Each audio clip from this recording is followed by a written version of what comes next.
ये first question assignment का।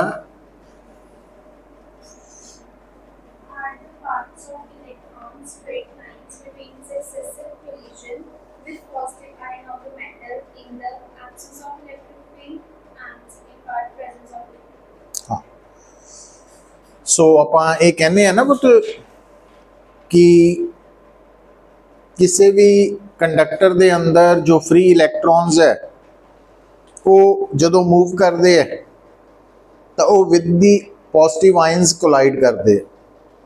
तो उन्हें पूछा यह है कि जदों इलैक्ट्रिक फील्ड अप्लाई किया जा चुका तो जदों इलैक्ट्रिक फील्ड एबसेंट है तो उस पाथ की नेचर की होएगी। हुण समझण वाली गल यह है कि इन the absence of electric field का मतलब है फोर्स नहीं लग रही, और जिथे फोर्स जीरो है ना वो पाथ हमेशा स्ट्रेट होएगा, बिना फोर्स के कर्व्ड पाथ नहीं हो सकता।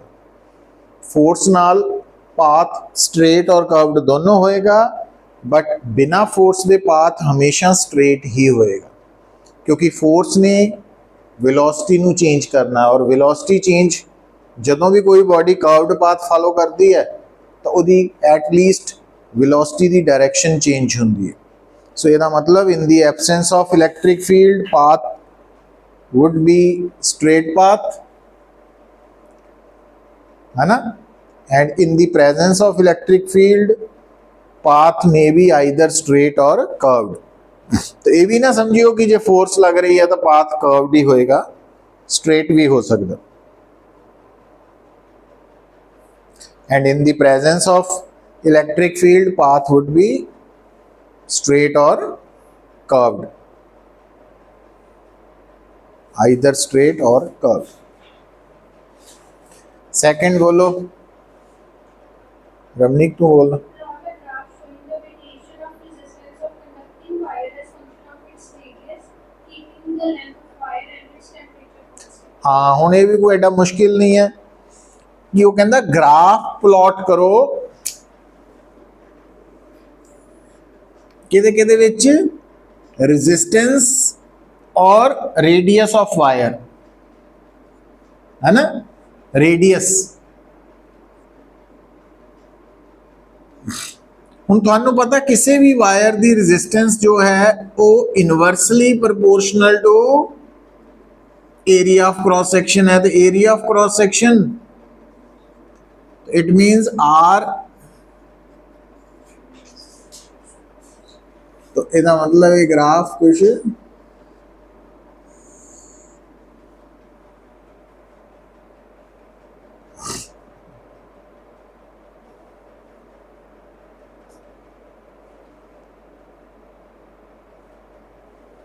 ठीक है बेटा।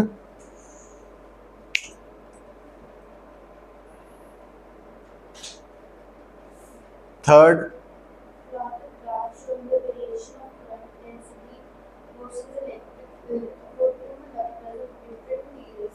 What information from this plot regarding the properties of the conducting material can be obtained, which can be used to select some laser materials for use in making standard resistance connecting wires in electric circuit? हाँ हम देखो बेटा, graph दो different materials ਲਈ plot करने हैं, किहदे विच करंट डेंसिटी एंड, तो इमीडिएटली स्ट्राइक करना चाहिए J is equal to sigma E. तो J directly proportional to E है ना,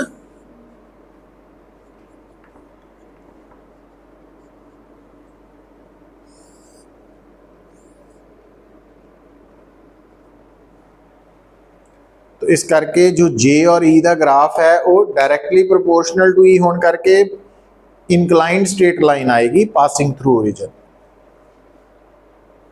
तो अलग अलग मटेरियल्स अलग अलग क्यों, क्योंकि graph between J and E will be a straight line और उसकी स्लोप के बराबर होएगी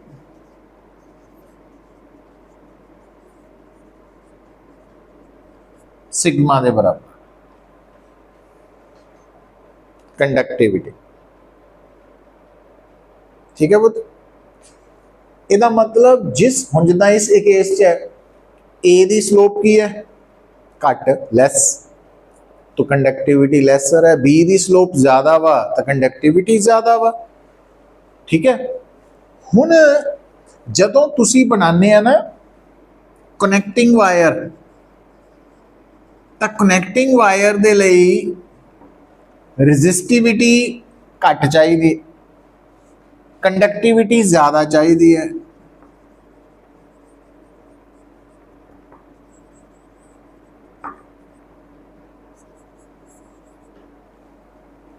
जद कि स्टैंडर्ड रेजिस्टेंस ਲਈ ਧਿਆਨ ਰੱਖਿਓ, स्टैंडर्ड रेजिस्टेंस ਲਈ ਪੁੱਤ जो उल्ट है conductivity must be low, small चाहिए। हुन क्योंकि कनैक्टिंग वायर्स की कंडक्टिविटी जिन्नी ज़्यादा हो जाए वधिया आ, ते कंडक्टिविटी ए और बी चो किहड़े मटीरियल की ज़्यादा वा बी दी, इहदा मतलब कनैक्टिंग वायर लई मटीरियल भी सूट करेगा। और स्टैंडर्ड रेजिस्टेंस दे लई कंडक्टिविटी स्मॉल चाहिए है, और वो किहड़ा सूट करेगा ए मटीरियल। ठीक है, तो इदां इंफॉर्मेशन इकट्ठी करनी है।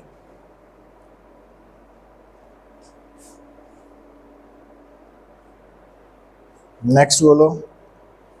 Voltage configuration of two metallic wires X and Y at constant temperatures are shown in figure, assuming that the wires have the same length and the same diameter. Explain which of the two wires will have charge resistance. ਹੁਣ ਆ देखो लियाओ, ये दो graphs है आई और वीच, है ना बोलते आई ते वीच दो ग्राफ्स है, आ एक्स मटीरियल ਲਈ है वाई ਲਈ है। ठीक, ਹੁਣ ਧਿਆਨ ਦਿਓ। ਹੁਣ I V graph, slope of I V graph की है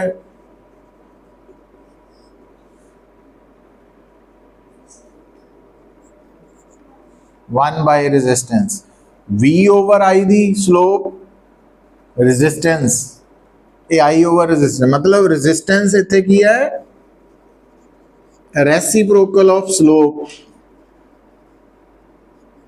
है ना। मतलब ज्यादा स्लोप कट रेजिस्टेंस, ज्यादा स्लोप के दी है तो it means resistance of x resistance of y तो कट है। समझ आई पुत गल। ਹੁਣ ਇੱਥੋਂ ਦੇਖਿਓ, ਹੁਣ ਉਹਨੇ ਰੈਜ਼ਿਸਟੈਂਸ ਨਹੀਂ ਪੁੱਛੀ, ਉਸ ਤੋਂ ਅੱਗੇ ਚਲਾ ਗਿਆ ਰੈਜ਼ਿਸਟਿਵਿਟੀ ਤੇ। ਹੁਣ ਗੌਰ ਕਰੋ, ਦੋਨੋਂ ਵਾਇਰਸ ਜਿਹੜੀਆਂ ਵਾ ਦੋਨਾਂ ਦੀ ਲੈਂਥ ਕੀ ਹੈ ਪੁੱਤ ਸੇਮ, ਦੋਨਾਂ ਦਾ ਥਿਕਨੈਸ ਜਾਂ ਏਰੀਆ ਆਫ ਕ੍ਰਾਸ ਸੈਕਸ਼ਨ ਵੀ ਸੇਮ ਦਿੱਤਾ ਨਾ ਉਹਨੇ।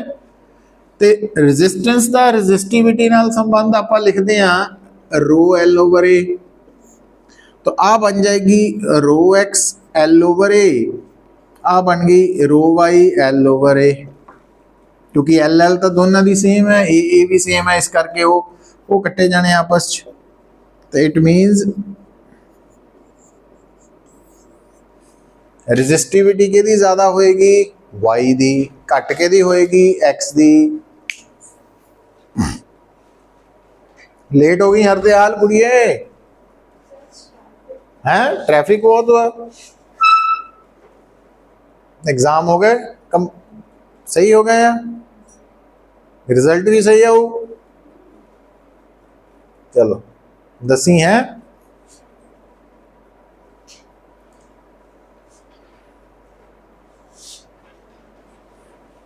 क्लियर बुत। एक किनवा क्वेश्चन सी, 4th 5th पढ़ो तू रमनीक पढ़।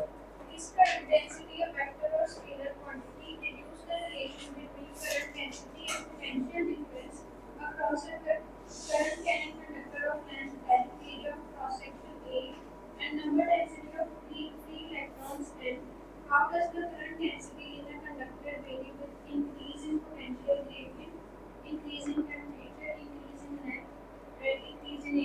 हाँ हुण करंट डेंसिटी वैक्टर क्वांटिटी है ना।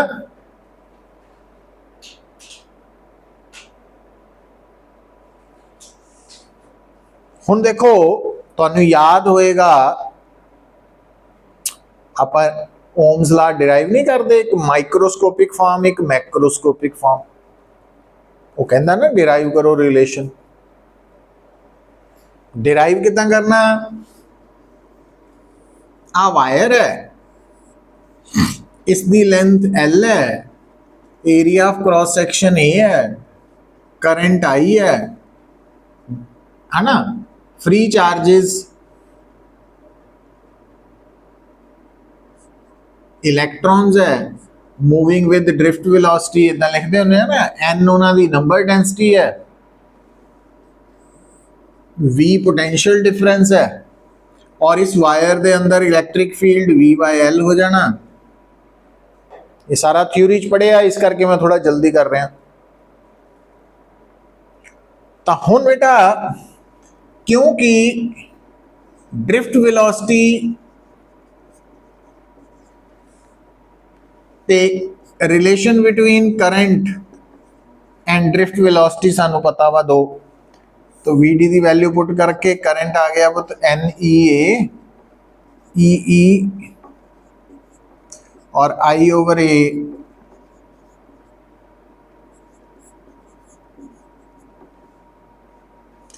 और ये J बन जाना क्योंकि I/A J है।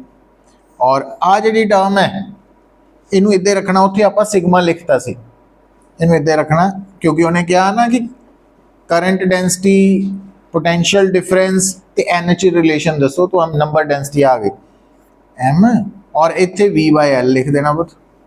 लो तो थोड़ा फार्मूला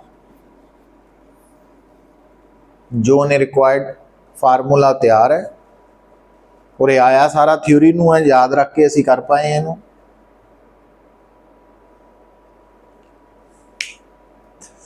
हुण वो वेरिएशन बारे कुछ गल कर रहा है ना कि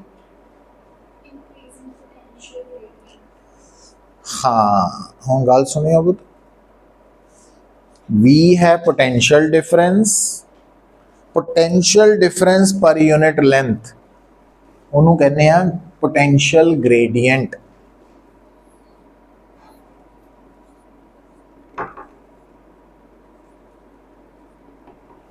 तो तुसी की देख रहे हैं कि current density directly proportional to potential gradient है। इट मीन्स पोटेंशियल ग्रेडियंट नु इंक्रीज करो करंट डेंसिटी इंक्रीज कर जाएगी। और है हाँ हुन tau decreases with increase in temperature and current density directly proportional to tau आ रही है ना। इसका की मतलब with the increase in temperature जो टाउ डिक्रीज करेगा जे भी डिक्रीज कर जाएगा। लिख सकते हैं। नेक्स्ट इंक्रीज इन लेंथ, कली लेंथ जी है पूरा पोटेंशियल ग्रेडियंट है, कली लेंथ इनवर्सली है।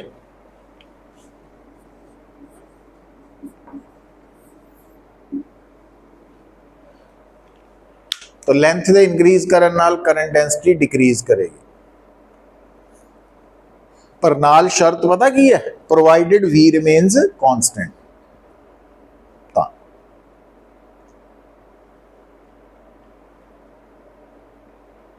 होर बेटा हुण एरिया ऑफ क्रॉस सेक्शन किते भी नहीं आ रहा, तो इसका मतलब इस केस च करंट डेंसिटी जो है independent of area of cross section.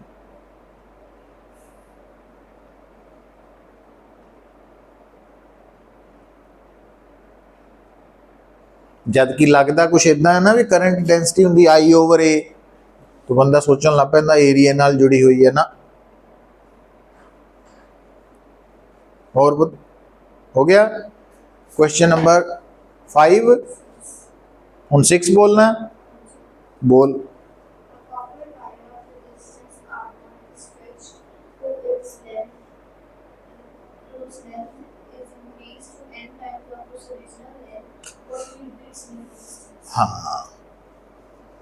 ਹੁਣ ਉਹਨੇ ਨੇਚਰ ਆਫ ਮਟੀਰੀਅਲ ਕਾਪਰ ਦੇਤੀ ਹੈ ਹੋਰ ਕੀ ਦੱਸਿਆ ਉਹਦੀ ਲੈਂਥ ਨੂੰ ਕਿੰਨਾ ਇਨਕਰੀਜ਼ ਕੀਤਾ ਗਿਆ n ਟਾਈਮਸ ਔਰ ਇਨੀਸ਼ੀਅਲ ਰੈਜ਼ਿਸਟੈਂਸ ਕੀ ਹੈ r ਨॉट ਫਾਈਨਲ ਦੱਸਣੀ ਹੈ ਹੁਣ ਇਹਦੇ ਨਾਲ ਦਾ ਤੁਹਾਨੂੰ ਦੱਸਿਆ ਵੀ ਹੋਇਆ ਉਹ ਤਾਂ ਯਾਦ ਰੱਖਣਾ ਕਿਉਂਕਿ ਨਾ ਗੜਬੜ ਅਸੀਂ ਲੋਕ ਕਿੱਥੇ ਕਰਦੇ ਆ ਕਿਉਂਕਿ ਅਸੀਂ ਕਹਿੰਦੇ ਆ ਕਿ ਰੈਜ਼ਿਸਟੈਂਸ ਤੋਂ ਹੈ rho l over a directly proportional to length है लेंथ n टाइम्स है तो रेजिस्टेंस भी n टाइम्स हो जाएगी वो उदों है जदों वायर दी लेंथ गिवन है पर ਇਹਦੇ ਚ ਹੁਣ ਲੈਂਥ ਨੂੰ ਕੀ ਕਰ ਰਹੇ ਆ ਆਫਟਰ ਸਟ੍ਰੈਚਿੰਗ ਖਿੱਚ ਕੇ ਕਰ ਰਹੇ ਆ तो ਇਹ ਕਾਮਨ ਸੈਂਸ ਹੈ ਕਿ ਜੇ ਤੁਸੀਂ ਕਿਸੇ ਵਾਇਰ ਨੂੰ ਸਟ੍ਰੈਚ ਕਰ ਰਹੇ ਆ ਖਿੱਚ ਰਹੇ ਆ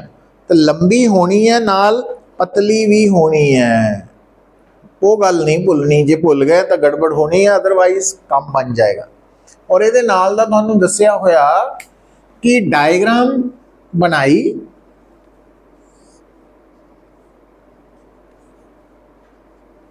तो इहदी रेजिस्टेंस है रो एल ओवर ए शुरू वाली इनिशियल जदों असीं इहनू स्ट्रैच कीता ना वो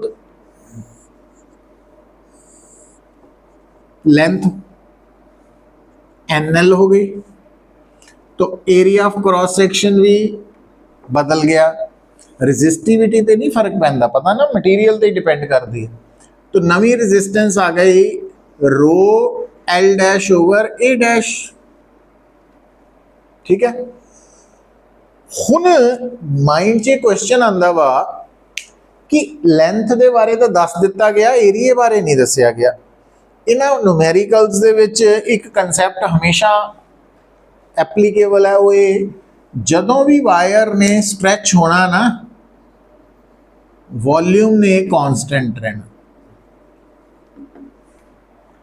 वॉल्यूम ने कांस्टेंट रहना ये मान के चलना मतलब इस वायर का वॉल्यूम अगर LA है तो इहदा L डैश A डैश ਤਾਂ ਤੁਸੀਂ ਉੱਥੋਂ A डैश ਦੀ ਵੈਲਿਊ ਕਿੰਨੀ ਲਿਖ ਲਓਗੇ है ना लिख सकते हैं तो जे कैलकुलेशन थोड़ा रिड्यूस करनी है तो इदा करना कि आपां आ रेशो ले लेनी जदों रेशो लओगे तुसी नवी रेजिस्टेंस ओवर पुरानी रेजिस्टेंस तो आ रो ना रो कटे गए तो L dash over A dash into A over L इतना बन जाना ना तो L डैश ओवर L और A ओवर A डैश इतना बन गया है बेसिक बनना जदों वॉल्यूम कांस्टेंट वाल निगाह मारनी है जे थानू एरिए बारे कुछ नहीं दसिया गया तो तुसी एरिया नू इथों A ओवर A डैश की लिख सकते हैं L डैश ओवर L तो इत्थे पुट करके हटा देना एलिमिनेट कर देना पर एलिमिनेट करन दे नाल L dash over L square हो जाना वो अच्छा हुन L डैश ओवर L की है N ਇਹਦਾ मतलब नवी रेजिस्टेंस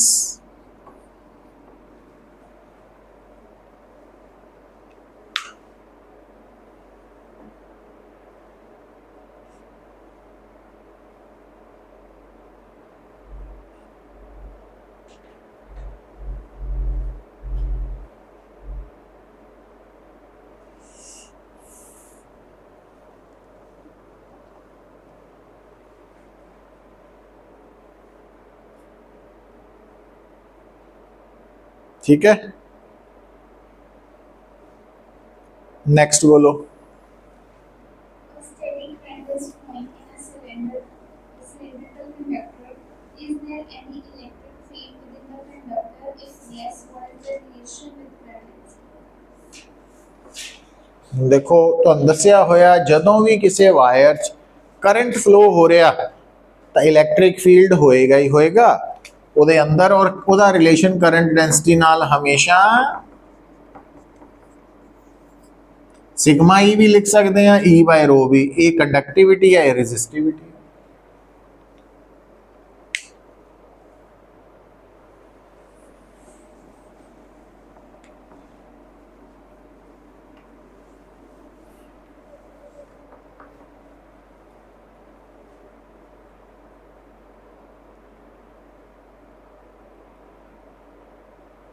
बोलो Ramnik The Millet graph of two resistors and their series combination are given in figure. Which one of these graph represents the series combination of other three pieces of evidence? हाँ ਹੁਣ ਦਿਖਾਓ ਹੁਣ ਆ ਤੁਹਾਡੇ ਕੋਲ ਗ੍ਰਾਫ ਦੇ ਵਿੱਚ ਨਾ ਤਿੰਨ ਲਾਈਨਸ ਹੈ 1 2 3 I over V ਗ੍ਰਾਫ ਹੈ ਧਿਆਨ ਰੱਖ ਲੈਣਾ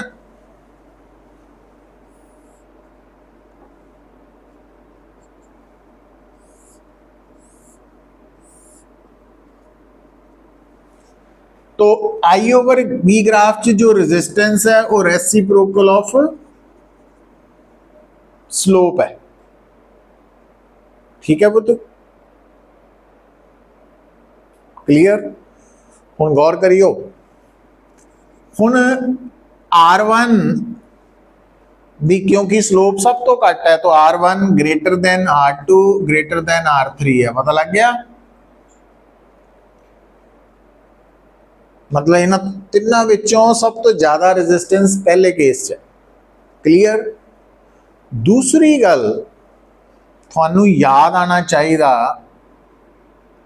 कि जदों तुसी दो रजिस्टर्स नू सीरीज च जोड़ते हैं तो जिहड़ा RS का रिजल्ट आंदा हुण आ वाले R1 R2 आ वाले फर्क है वो पहले दूजे तीजे करके है ये अलग चीज़ है तो RS की वैल्यू दोनों नालों ज़्यादा होंदी है कहने का मतलब आ इन्हें दसना कि इन्हां तिन्नां विचों क्योंकि ये तिन्नां विचों दो रजिस्टर है तीसरी उन्हां दी इक्विवेलेंट रेजिस्टेंस इन सीरीज है तो equivalent resistance in series individual resistances नालों हमेशा वड्डी हुंदी है और इहदे विचों सब तो वड्डी कौन है R1 तो इसका मतलब R1 सीरीज वाली है समझ आई गल तो लॉजिक की लगाना कि as equivalent resistance of series combination is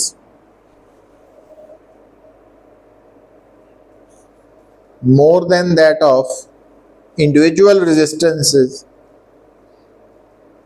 more than that of individual resistances therefore R1 must be RS है ना और ਇਹਦਾ ਉਲਟ ਜੇ ਪੈਰਲਲ ਚ ਪੁੱਛਿਆ ਹੁੰਦਾ ਫਿਰ पैरेलल दी इक्विवेलेंट रेजिस्टेंस हमेशा सब तो घट होनी है तो मतलब यही केस उन्हें पैरेलल ना जोड़ के पूछ ले तो तुसी की लॉजिक देना कि सब तो जिहड़ी घट है वो आरपी है समझ गए ना तो इदा रखनी है ध्यान रखना जो थ्योरी पढ़ी है ना उन्होंने नेक्स्ट बोलो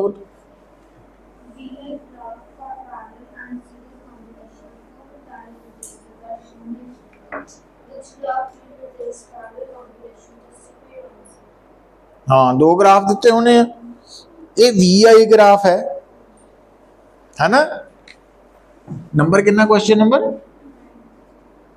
ये VI ग्राफ है पुत्र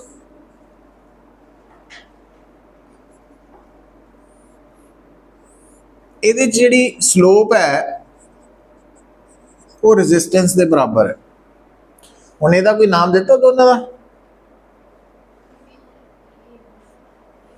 आ बी है आ ए है तो आर बी ज़्यादा रेजिस्टेंस है हुण ये एक्चुअली पैरेलल मतलब दोनों चो एक पैरेलल कॉम्बिनेशन का रिजल्ट है एक सीरीज का और सानू पता ही है कि सीरीज वाला रिजल्ट ज़्यादा होंदा पैरेलल वाला घट होंदा इट मीनस घट कौन है ए वाला तो ए पैरेलल है और आ सीरीज है ना क्योंकि जदों दो रजिस्टर सीरीज च है और जदों वही दो रजिस्टर पैरेलल च है तो आर एस की वैल्यू आर पी तो ज़्यादा होनी है।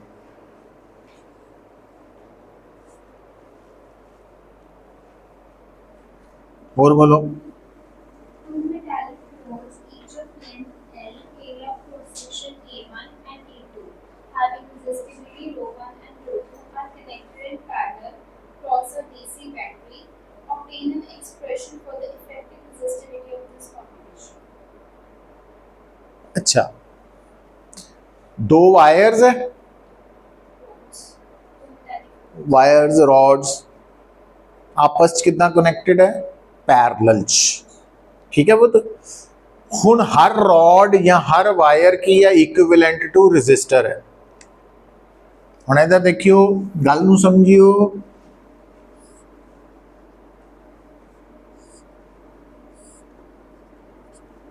ये पैरेलल कॉम्बिनेशन च आ गया ना।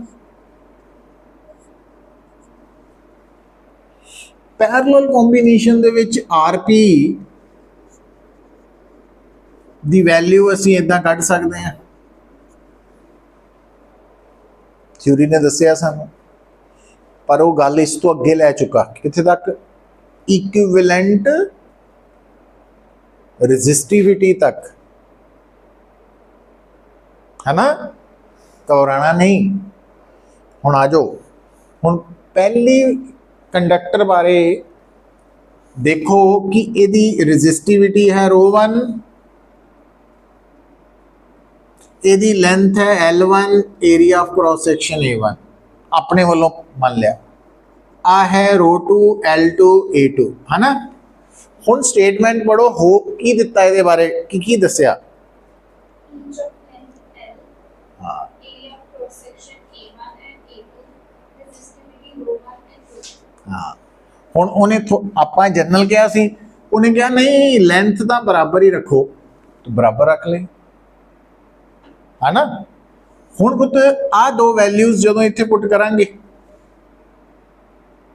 की बनेगा, A1 ओवर ρ1, A2 ओवर, इधर बन गया। ठीक है, आ गया। अच्छा, हुण आपां ये जिहड़ियां दो रॉड्स है ना पुत,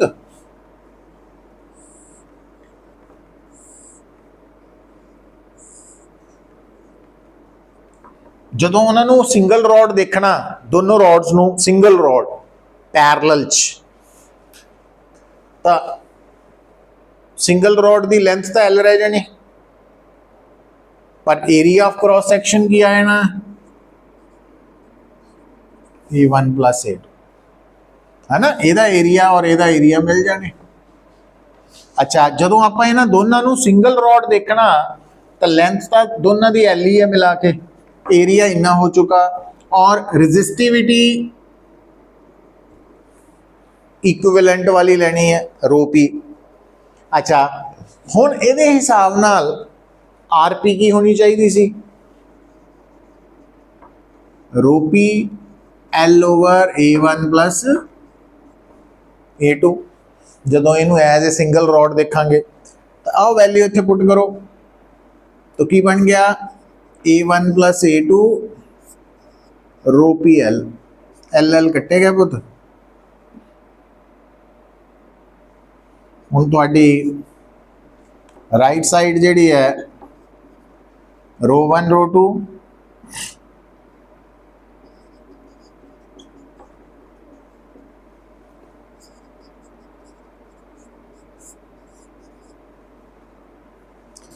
तो रो पी की आ जाना,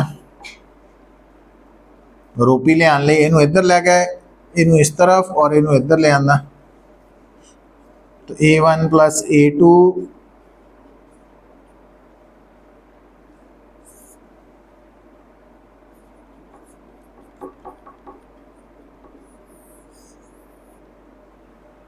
सो A इक्विवेलेंट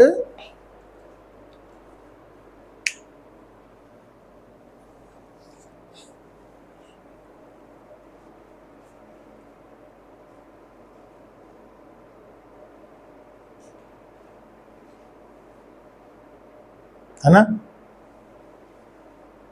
नेक्स्ट बोलो।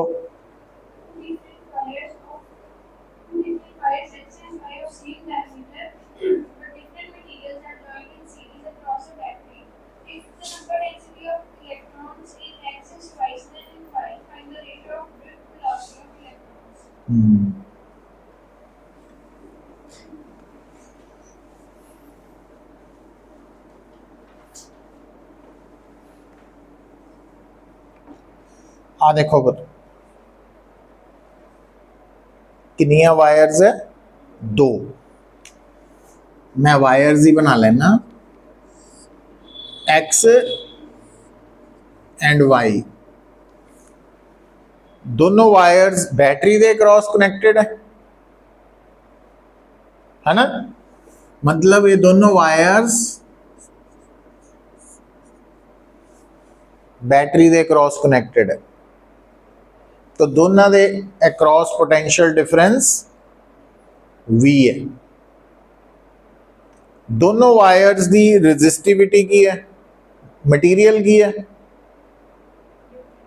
डिफरेंट है, मटीरियल डिफरेंट, होर लेंथ सीरीज च ज्वाइंट, ये आप पैरेलल चला दिए ना। दोनों वायर्स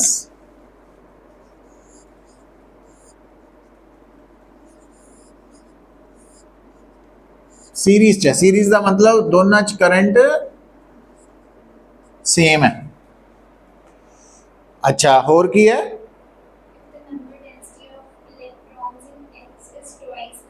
हाँ भी nx की वैल्यू ट्वाइस ऑफ ny है, ये भी गिवन है, स्टेटमेंट ने दसिया। और दोनों की लेंथ नहीं पता, कुछ नहीं। Area of cross section same diameter, मतलब एरिया ऑफ क्रॉस सेक्शन भी दोनों का सेम होएगा। और हाँ हुण देखो बेटा, क्योंकि किसी भी वायर च करंट आही है ना रिलेशन, ਇਹਦਾ मतलब x और y, जे मैं x ਲਈ करा फॉर x, I बनेगा NEAVD, ये x ਲਈ है, आ भी x ਲਈ है और आ भी x ਲਈ है।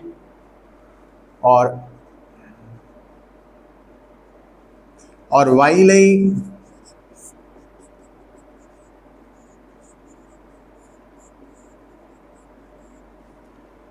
पर क्योंकि दोनों सीरीज च है तो आई सेम है दोनों ਲਈ, इट मीनस दोनों ਨੂੰ ਆਪਾਂ इक्वेट कर सकते हैं।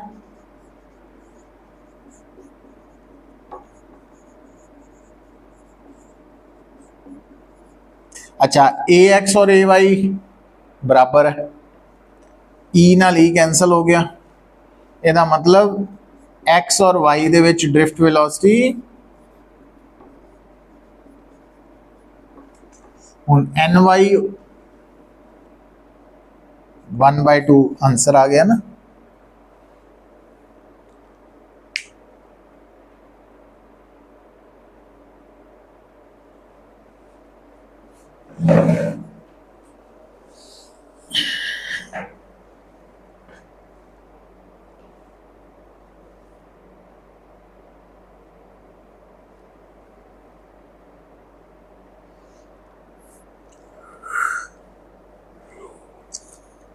Next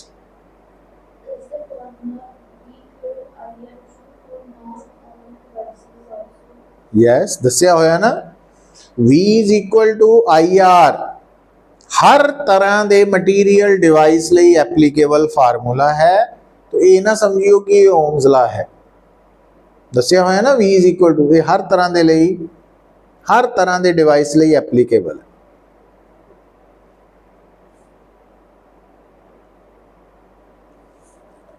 next Two conducting wires X and Y of diameter ratio 2:1, where different materials are joined in series across a battery. If number density of electrons in X is twice that in Y, find the ratio of drift velocity of electrons in he case है। बस हुण फर्क पता की आ गया ये, diameter दा। हुण आ देखियो पुत, क्योंकि x दा डायामीटर की है, 2:1. x और y दा डायामीटर 2:1 है। मतलब x दा डायामीटर ते y दे डायामीटर दी रेशियो 2:1 है। मीन्स x दा डायामीटर y नालों डबल है। तो dx ओवर dy अगर डबल है ना, तो हुण एरिया ऑफ क्रॉस सैक्शन की हुंदा d स्क्वायर दे प्रोपोर्शनल। तो ax over ay dx square over dy square दी रेशियो। हुण a dx ओवर dy मतलब ax दी वैल्यू 4 टाइम्स ay है। तो इस करके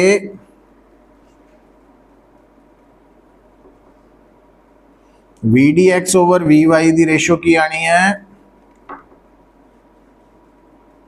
N Y over N X into A Y over A x.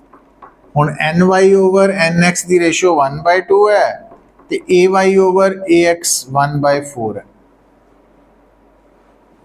तो 1/8 हो गया।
नेक्स्ट बोलो बेटा। The current flowing through the conductor is 2 milliampere at 50 volt and 3 milliampere at 60 volt. Is it an ohmic or not? हाँ कितना सोचूंगे? V is equal to I over T. हाँ are दो अलग अलग केसेस च कढ़ना वा। मतलब पहले केस च देखो V ओवर आई और दूसरे केस च भी V ओवर आई। हुण देखो पहले केस च वोल्टेज कितनी है 50 वोल्ट और करंट 2 मिली एम्पियर बुत, तो 25,000 ओम आ गया पहले का आंसर। दूसरे केस च वोल्टेज कितनी है 60 और करंट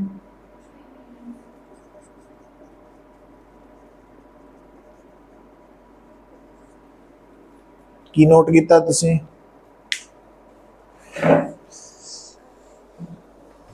रेजिस्टेंस वोल्टेज दे बदलन नाल केड़ा डिवाइस है?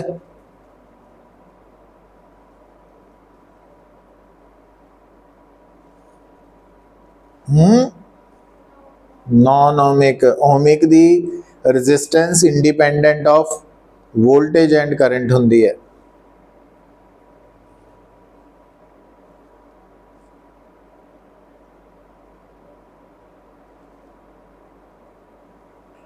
नेक्स्ट हो गया खत्म। चलो हुण आपां थर्ड यूनिट के बारे थोड़ी गल करिए। देखो पुत्र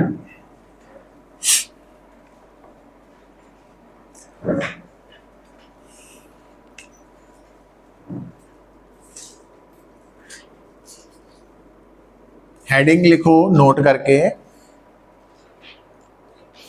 इंपॉर्टेंट है नोट करना।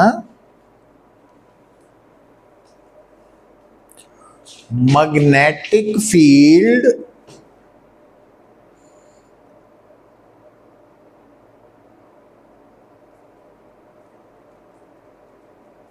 on the axis of current carrying straight conductor. Magnetic field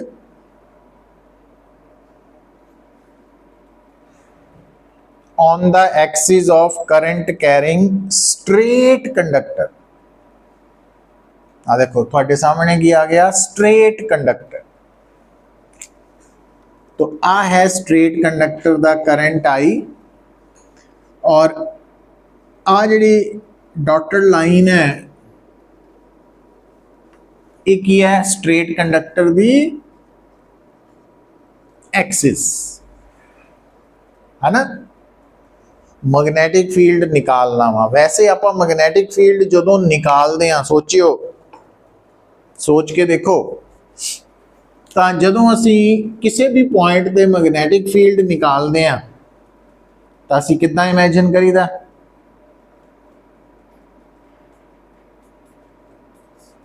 कि साडा वो करंट कैरिंग कंडक्टर कादा बनया होया स्मॉल करंट एलिमेंट्स का बायो सैवर्ट्स ला और आप इस डायग्राम च स्मॉल करंट एलिमेंट शो कर देने और small current element the length नू वैक्टर फॉर्म च लेना डीएल वैक्टर है ना इदा करते हैं गौर करियो पुत और फिर उस तो बाद स्मॉल करंट एलिमेंट ते जिथे मैग्नेटिक फील्ड कढ़ना उन्होंने असी जोड़ लेने और आ बन जाता आर वैक्टर है ना पुत और आ एंगल है थीटा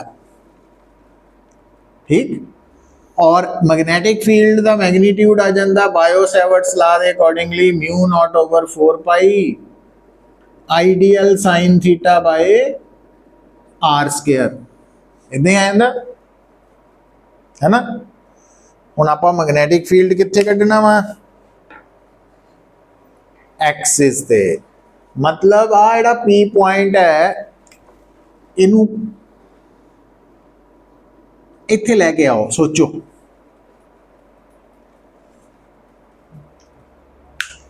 जदों तुसी इस पी पॉइंट नू शिफ्ट कर रहे हैं इहदा सोच के देखो तो आ जिहड़ी लाइन है वाली लाल वाली लाइन ये भी इदा नाल शिफ्ट घूम रही है तो आ थीटा की वैल्यू की हो रही है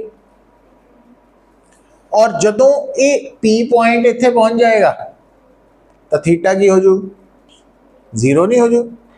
अच्छा दोबारा सुनो तुसी कहने नहीं सर मैं ना पी नू एक्सिस ते इधर नहीं ले जाना मैं इधर लैके आना है ना इदा सोच के देखो जदों तुसी इस पी नू इधर नू शिफ्ट कर रहे हैं तो थीटा की वैल्यू इंक्रीज हो गए कितनी हो जू 180 डिग्री मतलब इस पॉइंट ਲਈ थीटा 0 डिग्री है इस पॉइंट ਲਈ थीटा 180 डिग्री है सुनो और मैग्नेटिक फील्ड कढ़न वाले फार्मूला च साइन थीटा आ रहा इसका मतलब इस पॉइंट ਲਈ साइन 0 डिग्री और इत्थे साइन 180 डिग्री 0 इसका मतलब एक्सिस के ऊपर साइन थीटा वाली टर्म की है 0 उन्हें इनू की कर देना 0 सोचने वाली केड़ी गल है जदों आ टर्म 0 हो गई इन्हें सब नू 0 कर देना तो जो 0 हो गया मतलब एक्सिस ते बी की हो गया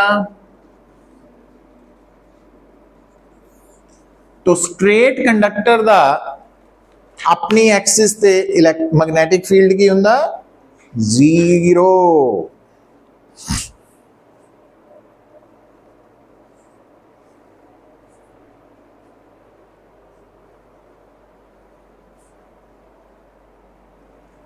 ठीक है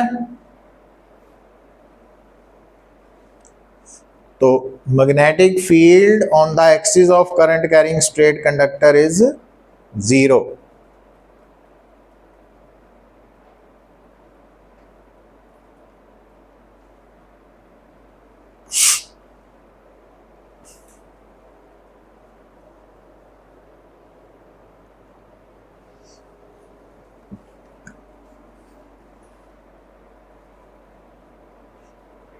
देखो ठीक है पुत्र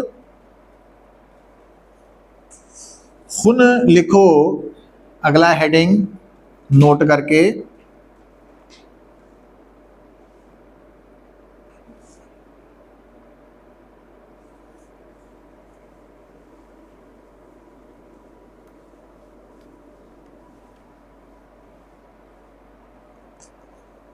magnetic field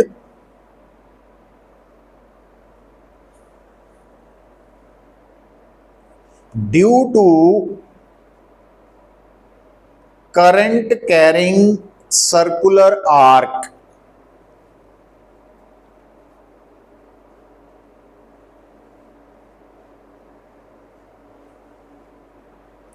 on its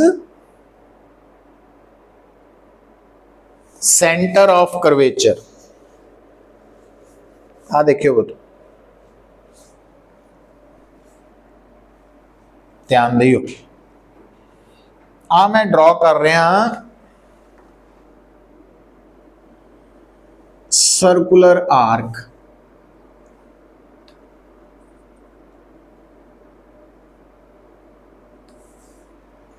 ਇਹਦੇ ਵਿੱਚ ਕਰੰਟ ਫਲੋ ਹੋ ਰਿਹਾ,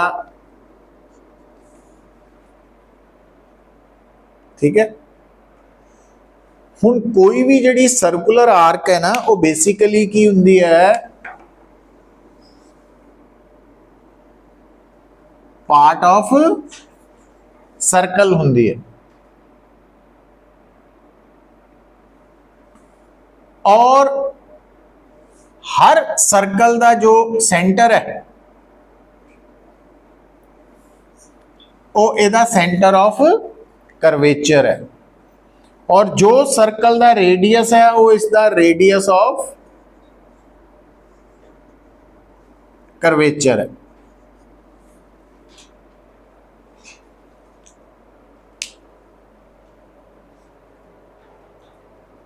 ठीक है बुद्ध। ਹੁਣ ਤੁਸੀਂ ਦੇਖਣਾ, ਪਤਾ ਕੀ ਇਹ ਗੌਰ ਕੀ ਕਰਨਾ, ਇਹ ਜਿਹੜੀ ਆਰਕ ਹੈ ਇਹ ਆਪਣੇ ਸੈਂਟਰ ਆਫ ਕਰਵੇਚਰ ਤੇ ਕੀ ਕਰ ਰਹੀ ਹੈ, ਕੁਛ एंगल बना रही है। कितना एंगल बन रहा, थीटा, थीटा, ठीक है। अगर ये सर्कुलर आर्क सैमी सर्कल हुंदी तो ये थीटा हो जाना सी 180 डिग्री। 180 डिग्री मतलब पाई रेडियन। जे ये सर्कुलर आर्क क्वाड्रेंट हुंदी एक सिंगल क्वाड्रेंट, तो फिर थीटा की हो जाना सी 90 डिग्री। मतलब इदा हुंदी सैमी सर्कल एक, तो 90 डिग्री है ना। तो हुण बेटा अगर कोई कहे कि ये जड़ा सर्कुलर क्वाइल है, ये क्वाइल नहीं है, हुण आर्क बन चुकी है ना, तो अगर एक क्वाइल बनना चाहती है, ये लाल पूरा सर्कल बन जाए, तो थीटा कितना हो जाना 360 डिग्री 2 पाई रेडियन, है ना। मतलब आप जड़ा मैग्नैटिक फील्ड कड्ढण दा फार्मूला इहदे लई कड्ढांगे, अगर उहदे च थीटा नूं 2 पाई ले लांगे, वो पूरे सर्कल का आ जाएगा, कॉइल का जो कढ़िया सी पहला। चलो हुण कुछ देखो, हुण ये जिहड़ी आर्क है, तो आपां की मान लिया इत्थे स्मॉल एरिया में स्मॉल करंट एलीमेंट, तो स्मॉल करंट एलीमेंट दे नूं पॉइंट ऑफ ऑब्जर्वेशन नाल जोड़दा, तो आ जिहड़ा आर हुंदा ये बन गया कैपिटल आर के बराबर, और डी एल वैक्टर और आ वाला एंगल थीटा की हो गया 90 डिग्री। तो आ वाला थीटा है बायो सैवर्ट्स लॉ वाला, समझ आई गल सिंबल।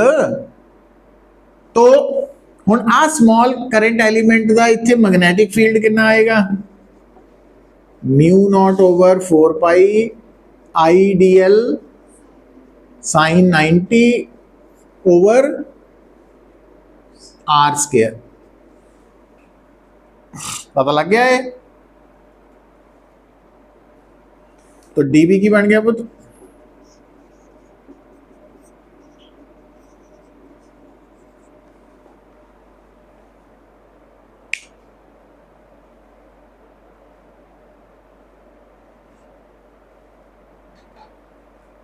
ठीक है।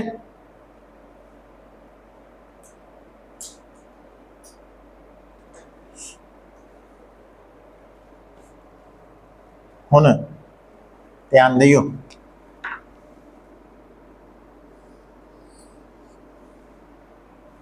आ जड़ियां दो ब्लैक लाइन्स बनाई आपां, ये बेसिकली की है, स्मॉल एलिमेंट ही है ना। मैं इत्थे दोबारा इन्हों बना रहा इदा, तो आ लेंथ की है DL, आ वाला केस। हुण गौर करियो पुत, आ है C, जे मैं इदा इनू इदा जोड़दा तो आ ता रेडियस है, और आ जो है दिस ये एंगल है। किने बनाया? आ छोटी जी आर्क ने, जो छोटी जी आर्क ने इत्थे एंगल बनाया, तो एंगल भी तो फिर छोटा ही होना। हुण एंगल सबटेंडेड बाय आर्क ते रेडियस मल्टीप्लाई कर दो तो लेंथ ऑफ आर्क आ जाती है। ये ज्योमेट्री दसदी है ना लेंथ ऑफ आर्क, तो इहदा मतलब DL नूं की लिख सकते हैं? RD theta. मतलब इत्थे असी mu naught I over 4 pi R square RD theta लिख सकते हैं,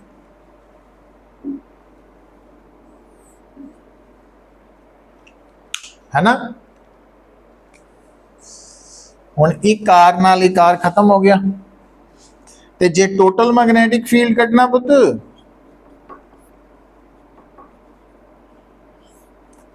आपां इनू इंटीग्रेट कर देंगे D थीटा नूं।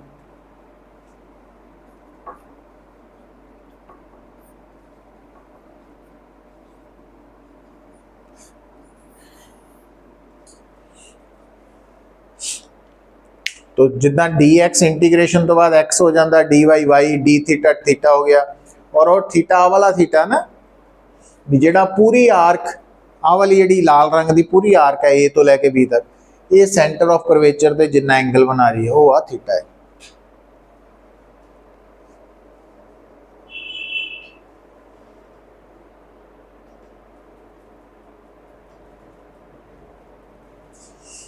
तो ये मैग्नेटिक फील्ड कित्थे निकालिया गया? Current carrying circular coil they centre of curvature ते निकाला गया, और इनू निकालन दा फार्मूला की आया पुत? Mu naught I theta by, अच्छा जे नू असी अप्लाई करना सीखिए, देखो मान लो थानू कोई कहे आ सेंटर ऑफ कर्वेचर है, आ सर्कुलर आर्क है, ठीक है। तो इस सर्कुलर आर्क का रेडियस है R, आ जी सर्कुलर आर्क है, और आ एक वायर है सीधी स्ट्रेट, और आ भी स्ट्रेट वायर है, ठीक है। हुण वो तुहानू कहे find magnetic field at C मतलब सेंटर ऑफ कर्वेचर। अब तुसी जो ध्यान नाल देखो पुत, तो C दे आले दुआले तुहानू की नजर आना चाहिए? आ पहला करंट कैरिंग स्ट्रेट कंडक्टर,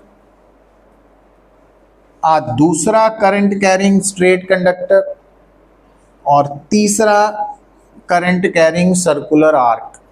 ये तीन नजर आने चाहिए। देखो यही है ना, C पॉइंट दे आले दुआले दो स्ट्रेट करंट कैरिंग कंडक्टर है, एक आर्क है ना। यदा मतलब C पॉइंट दे कुल कितने फील्ड होने चाहिए? तीन।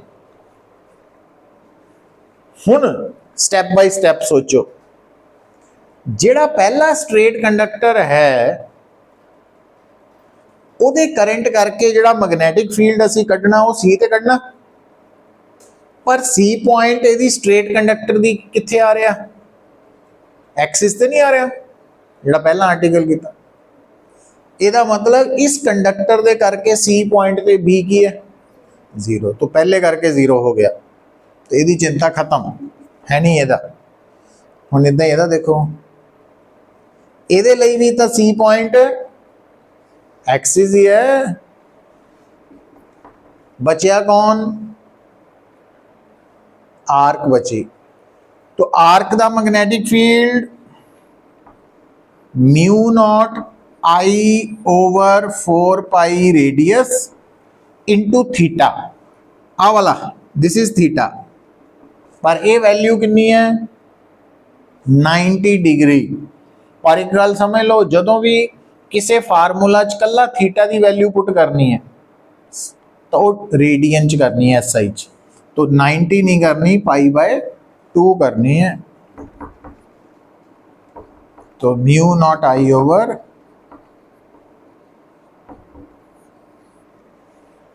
है ना। अच्छा पता लगा पुत्र।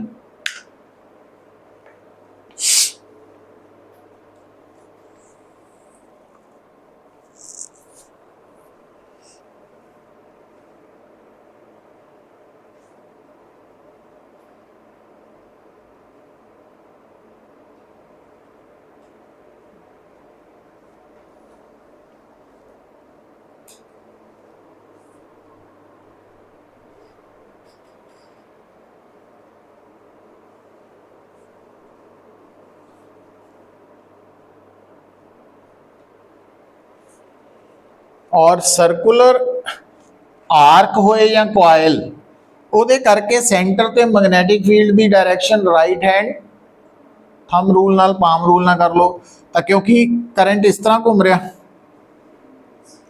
तो इनवर्ड है। Inward means cross, cross means plane दे परपेंडिकुलर बट इनवर्ड, है ना।